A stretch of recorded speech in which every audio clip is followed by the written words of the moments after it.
Arthur makes the team. Chapter 1. Buster and Arthur were walking along the sidewalk with their baseball gloves. As they walked, they tossed a ball back and front. So do you think you'll be good at baseball? Buster asked. Arthur shrugged. I hope so, he says. He didn't want to admit to being nervous. He hadn't played last years like some of the other kids. Did you learn a lot last year? He asked. Buster laughed. Did I? Let me show you. Run out for a long catch. Arthur threw the past a tree, but Buster waved him on. Farther, farther. Okay, stand there. Are you ready? See if you can catch the famous basketball. Ready, said Arthur. He held up his glove. Buster threw the ball as hard as he could, but instead of going through Arthur, the ball shot up into a tree. It bounced around in the branches. I've got it, said Arthur, circling on the trees. The ball bounced down off one bridge, then other, before rolling onto a roof. I've still got it, said Arthur, following the ball's every move. The ball rolled down the roof and into the gutter. It shot out the bottom of the downspout, passed between Arthur's legs, and rolled into a stone turn. Oops, said Arthur. I guess I don't have it after all. Buster looked down the dirt. He sighed. I lost more balls that way. That was a pretty amazing throw, said Arthur. And you learned that in just one season? I sure did. Don't worry, you'll catch on quickly. Just think, you're standing out there in the middle of the field. There's no one around. No one around, says Arthur. No place to hide, says Buster. No place to hide, Arthur repeated. At the crack of the bat, the ball is headed your way. Everyone is staring, watching your every move. My every move, says Arthur. Of course, says Buster, and not just your teammates. The other team is watching too, and the crowds in the stands, especially your family. My family? Buster nodded. Sure, Princess. Grandparents, sister, everybody come to the games. Arthur sighed. Let me get this straight. I'm all alone in the middle of the field, and the whole world is watching whenever the ball comes to me.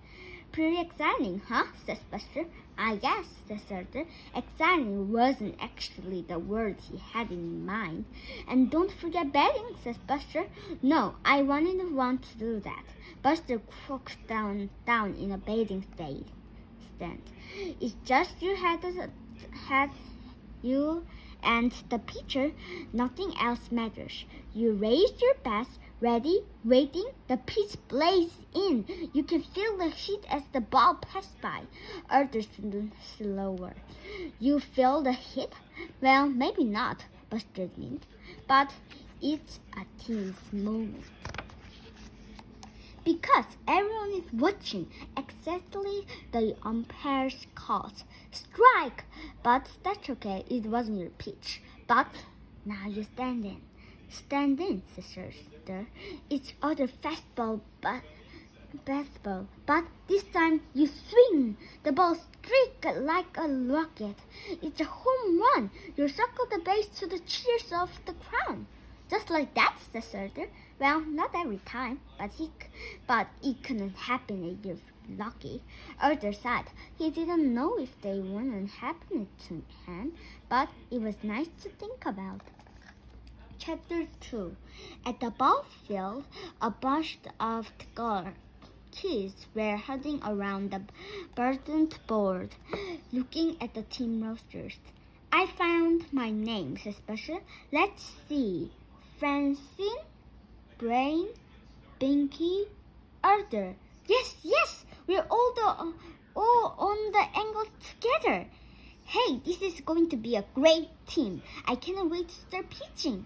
Hey, I want to pitch, says Francine. So do I, says the Brain. How will we choose, says Buster. Don't worry, says Francine. The coach will list it. But Francine, says the brain, your father is the coach. She smiled. Funny how these things work out.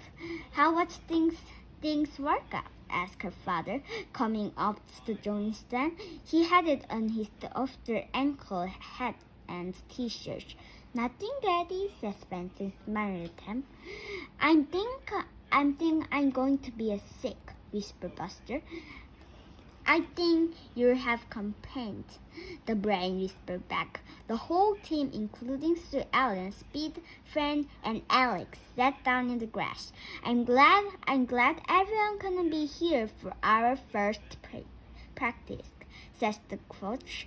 As the most of you know, I'm Oliver Frank's guy. Francine, Dad. Francine gave Buster a big smile. Now our motto is going to be teamwork, the coach went on. If you have a favorite poster, you can start with that. But you'll all be moving around. Who's going to be our first pitcher? Buster, Francine, and the brain all raised their hands. Exactly it. We have a whole stop. Buster, why don't you go first? But, Francine sputtered. You'll get your turn, her father reassured her. Everyone else took a punch stick. Arthur ended up in right field. Nobody else seemed to want to be there. Hands up, everyone, says the coach, and waiting with a bat at home plate. Go at it.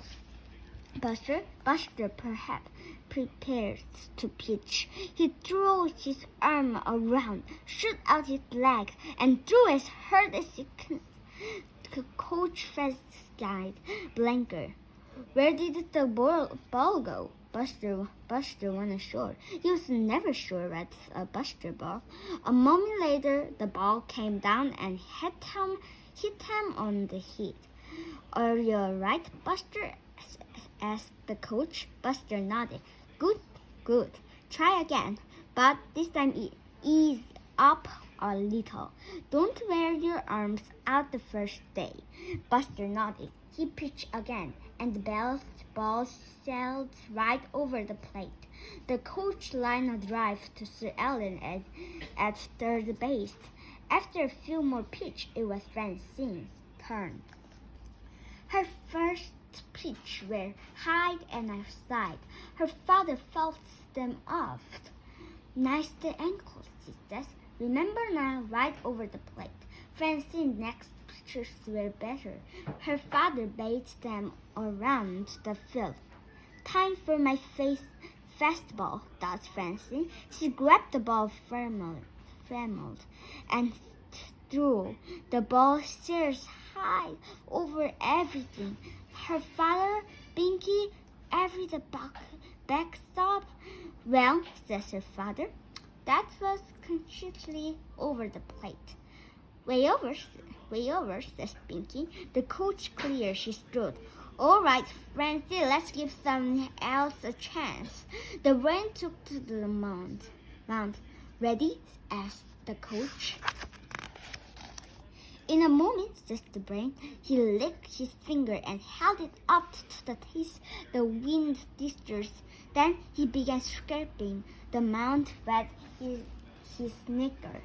Is everything all right? Asks the coach.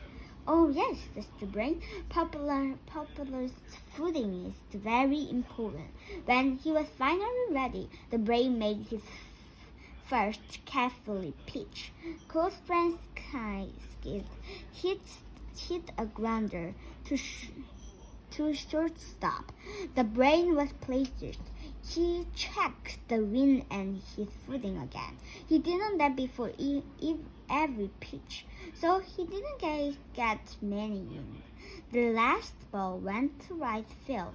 It was a deep pop fly. I've got it, said Arthur, moving backward.